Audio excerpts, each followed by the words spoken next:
प्यारे बच्चों, पिछली कक्षा में हमने अध्याय 2 के 2 प्रश्न किए थे। एक मैंने वीडियो के माध्यम से हल किया था और एक आपको होमवर्क करने के लिए दिया था। तो लगभग सभी बच्चों ने बहुत बढ़िया से किया था। आज हम नए टॉपिक अध्याय 3 चतुर्भुजों को समझना, इसके ऊपर बात करेंगे। प्यारे बच्चों, चतुर्भुजों को समझने से पहले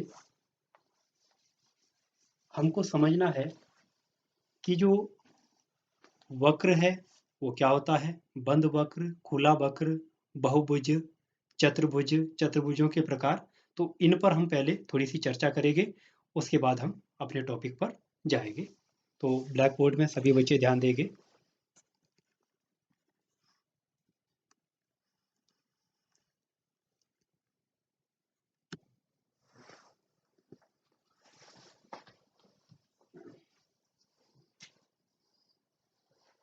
बच्चों, जब हम कोई इस तरह से आकृति बनाते हैं तो ये आकृतियां वक्र कहलाती है। अब इन दो में क्या फर्क है?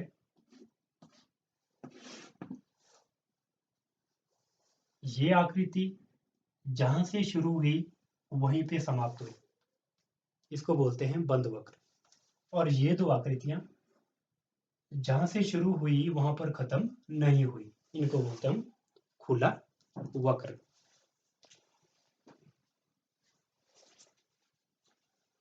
अब जो वक्र है वो रेखाखंड से भी बनता है। रेखाखंड क्या होता है? ये रेखाखंड है। अब रेखाखंडों से भी दो तरह का वक्र बनेगा। ये भी वक्र है, ये भी वक्र है। फर्क क्या है? ये खुला वक्र है रेखाखंडों से बना हुआ, और ये क्या है? बंद वक्र। तो रेखाखंडों से जब एक बंद वक्र बनता है उसको बोलते हैं बहुभुज। बहुभुज। तो बहुभुज क्या हुआ? रेखाखंडों से बना बंद वक्र।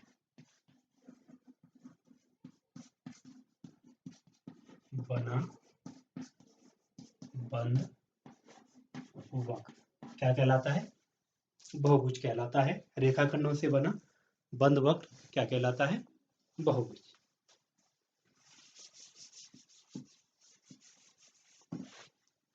अब जो बहुभुज है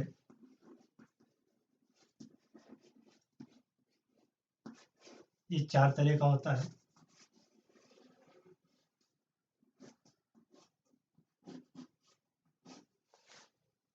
सबसे पहले आता है अवतल,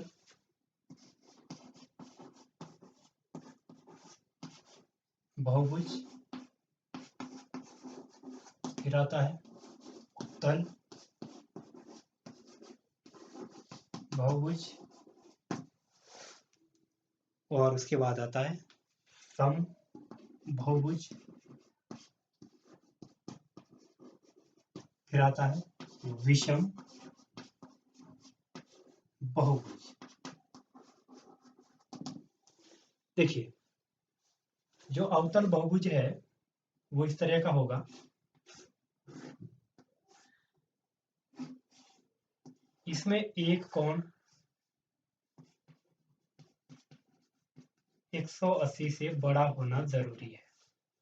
समझ गए? एक कोण 180 से बड़ा होना चाहिए। और जो अवतल है इसमें क्या होगा? सभी कोण, जितने भी कोण होंगे वो 180 से क्या होंगे? कम हो।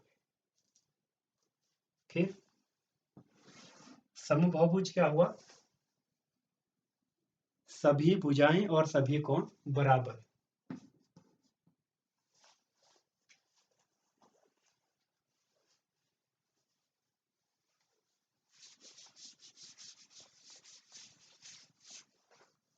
समबाहुभुज नंबर 3, समबाहुभुज। इसमें क्या होगा? सभी भुजाएं और सभी कोण बराबर होंगे। जैसे वर्ग है, समबाहु त्रिभुज है। और नंबर 4 में आएगा विषम बहुभुज। विषम बहुभुज जिसके सभी कोण और सभी भुजाएं आपस में बराबर नहीं होती है।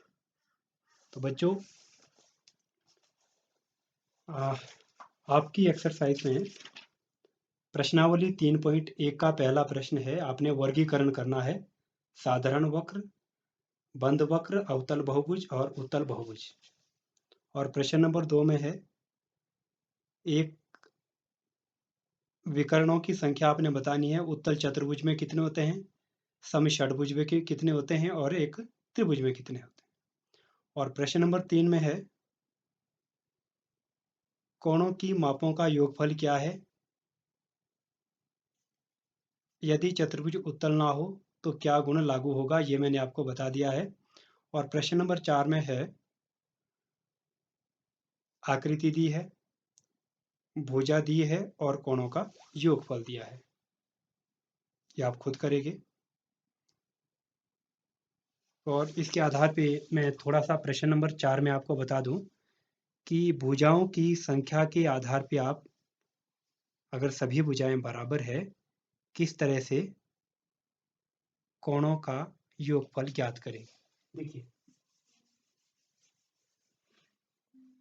ये आपके पास त्रिभुज है, त्रिभुज के तीनों कोणों का योग होता है 180 डिग्री। ये चतुर्भुज है, कितने त्रिभुज बने, 2, तो 2 गुणा 180 डिग्री 360 डिग्री। इसी तरह से मान लीजिए ये पंचभुज है, इसमें कितने त्रिभुज बने, 3, तो कोणों का योग कितना हुआ, 3 गुणा 180 डिग्री 540 डिग्री। तो इससे हम एक निष्कर्ष निकालते हैं, बहुभुज के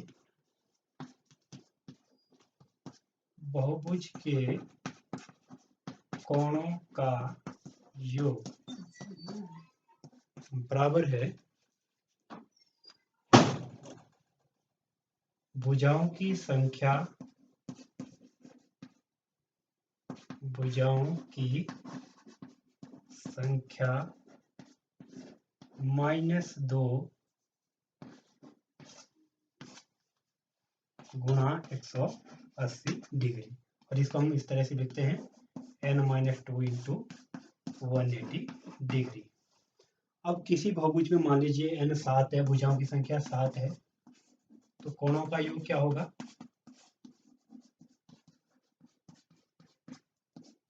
7 - 2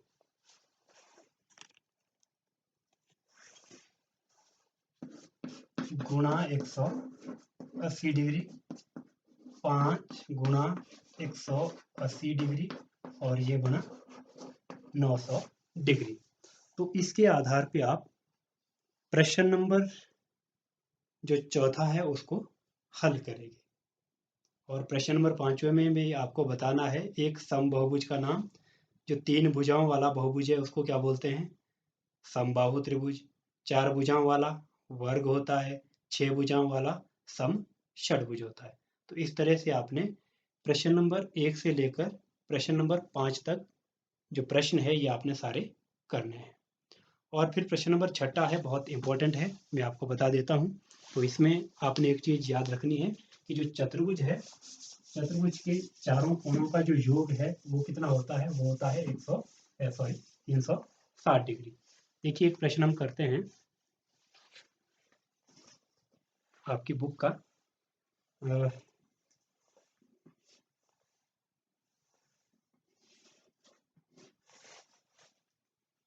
आकृति नहीं मिल रही है थोड़ी ठीक,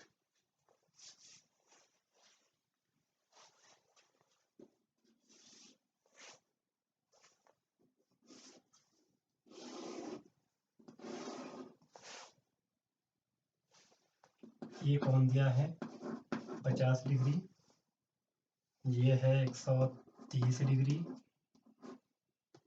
ये है 120 डिग्री